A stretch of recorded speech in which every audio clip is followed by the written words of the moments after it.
Hello सगळ्यांना. तर आज मयंकला खायचं होतं सँडविच, तर त्यासाठी इथं मी आता आलू उकडायला ठेवत आहे. आणि जोपर्यंत आलू उकडत आहेत तोपर्यंत मी व्हेजिटेबल्स कट करून घेणार आहे. तर कुकरच्या पण 3 ते 4 शिट्ट्या इथं करून घेतल्या आहेत मी. आणि हे बघा, आता माझे व्हेजिटेबल्स मी कांदा, टोमॅटो, शिमला मिर्च बारीक कट करून घेतला आहे आणि आलूची पण साल काढून घेतली आहे. तर आता इथं मी हातानेच आलू स्मॅश करून घेणार आहे. आलू स्मॅश करून झाल्यानंतर त्यात तुम्हाला हवं तेवढं स्पायसी लागते तेवढं तुम्ही त्यात तिखट घालून घ्या. मी तिखट घातलं 2 चमचे. त्यात मीठ घालून घेते आहे चवीनुसार. आणि मग नंतर मी त्यात कोथिंबीर घालणार आहे. कोथिंबीर घातल्यानंतर मस्त छान हलवून घ्यायचं. ते एकजीव झालं पाहिजे. तर मी 2 मिनटं छान हलवून घेतलं सारण संपूर्ण. हे बघा. आणि आता एका वाटीमध्ये इथं मी टोमॅटो सॉस काढून घेते. त्यात पण मी थोडंसं तिखट घालते आहे.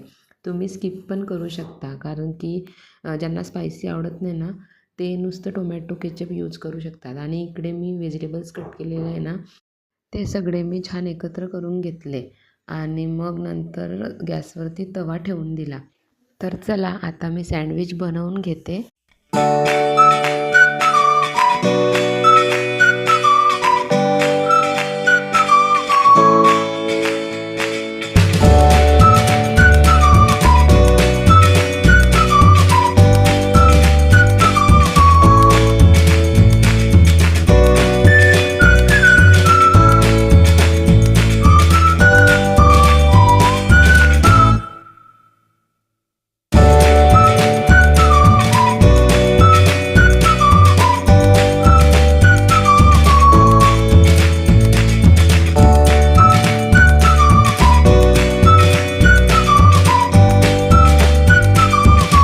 छान सँडविच बनून तयार आहे.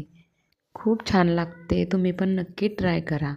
मयंक इथं सँडविच एन्जॉय करतो आहे.